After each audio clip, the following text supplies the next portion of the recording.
जय श्री कृष्ण। स्वागत है आप सभी का दिव्य कथा लोक में।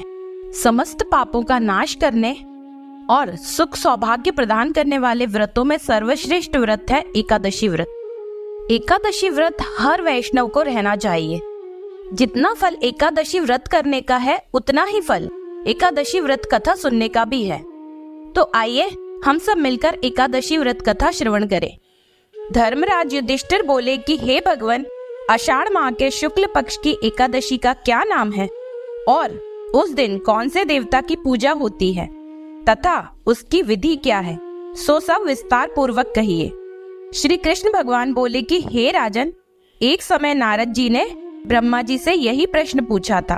तब ब्रह्मा जी बोले कि हे नारद, इस एकादशी का नाम पद्मा है।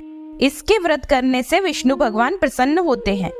मैं यहाँ एक पौराणिक कथा कहता हूँ, ध्यान पूर्वक सुनो। सूर्यवंशी मानधाता नाम के एक राजऋषि थे। एक समय उस राजा के राज्य में 3 वर्ष तक वर्षा न होने के कारण अकाल पड़ गया और प्रजा अन्न की कमी के कारण अत्यंत दुखी रहने लगी।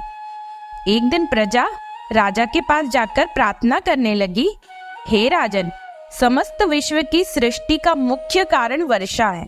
इसी वर्षा के अभाव से राज्य में अकाल पड़ गया है और अकाल से प्रजा मर रही है। हे राजन, आप कोई ऐसा उपाय बताएं जिससे हम लोगों का दुख दूर हो। इस पर राजा मानधाता बोले कि आप लोग ठीक कह रहे हैं, वर्षा से ही अन्न उत्पन्न होता है। वर्षा न होने से आप लोग बहुत दुखी हैं। राजा के पापों के कारण ही प्रजा को दुख भोगना पड़ता है।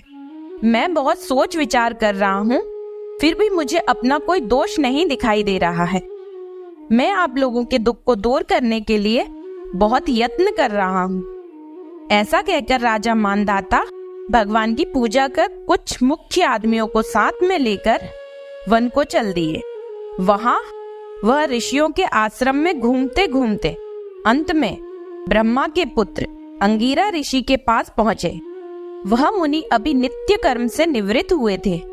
राजा ने उनके सम्मुख प्रणाम किया और मुनि ने उनको आशीर्वाद दिया और बोले, हे राजन, आप कुशल पूर्वक तो हैं तथा आपकी प्रजा भी कुशल पूर्वक होगी। आप इस स्थान पर कैसे हैं, सो कहिए। राजा बोले कि हे महर्षि, मेरे राज्य में 3 वर्ष से वर्षा नहीं हो रही है। इससे अकाल पड़ गया है और प्रजा महान दुख भोग रही है।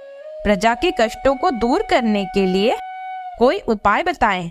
इस पर वह ऋषि बोले, हे राजन, यह सतयुग सब युगों में श्रेष्ठ है। इसमें धर्म के चारों चरण सम्मिलित हैं, अर्थात इस युग में धर्म की सबसे अधिक उन्नति है। इस युग में ब्राह्मणों का तपस्या करना तथा वेद पढ़ना ही मुख्य अधिकार है। परंतु आपके राज्य में एक शूद्र इस युग में भी तपस्या कर रहा है। इस दोष के कारण आपके राज्य में वर्षा नहीं हो रही है। यदि आप प्रजा का भला चाहते हैं तो उस शूद्र को मार दीजिए।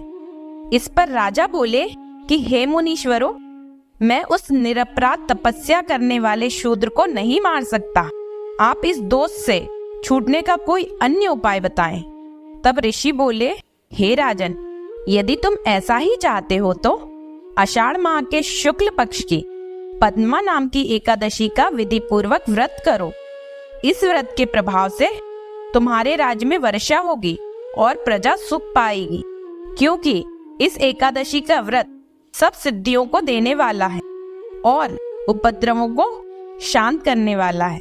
इस एकादशी का व्रत तुम प्रजा व सेवक तथा मंत्रियों सहित करो। मुनि के वचनों को सुनकर राजा अपने नगर को वापस आए और विधि पूर्वक पद्मा एकादशी का व्रत किया। उस व्रत के प्रभाव से राज्य में वर्षा हुई और मनुष्यों को सुख पहुंचा। इसलिए यह व्रत सबको करना चाहिए। यह व्रत इस लोक में भोग और परलोक में मुक्ति देने वाला है। इसकी कथा को पढ़ने व सुनने से मनुष्य के समस्त पाप नष्ट हो जाते हैं।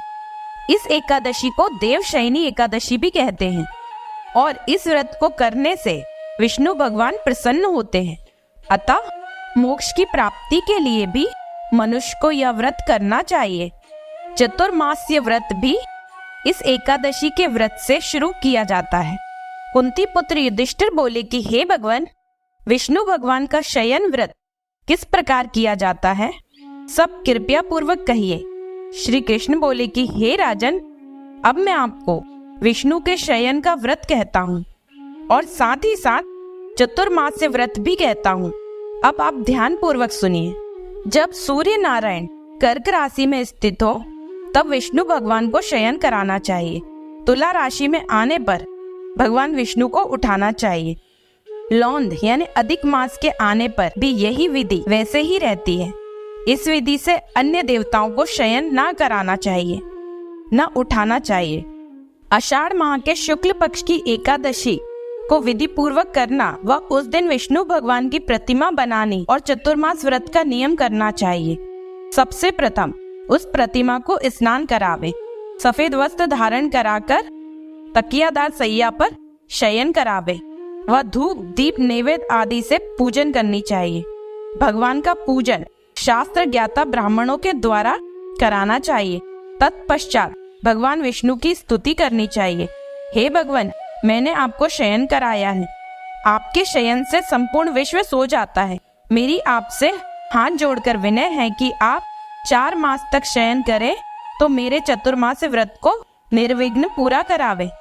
इस तरह विष्णु भगवान की स्तुति करके शुद्ध भाव से मनुष्य को दातुन आदि के नियमों को ग्रहण करना चाहिए। विष्णु भगवान के व्रत को शुरू करने के 5 काल वर्णन किए हैं। देवशयनी एकादशी से लेकर देवोत्थानी एकादशी तक चतुर्मासी व्रत को शुरू करना चाहिए। द्वादशी, पूर्णमासी, अष्टमी या संक्रांति को व्रत प्रारंभ करना चाहिए और कार्तिक माह के शुक्ल पक्ष की द्वादशी को समाप्त कर देना चाहिए। इस व्रत से समस्त पाप नष्ट हो जाते हैं। जो मनुष्य इस व्रत को प्रतिवर्ष करते हैं वह सूर्य के समान दैदीप्यमान विमान पर बैठकर विष्णु लोक को जाते हैं।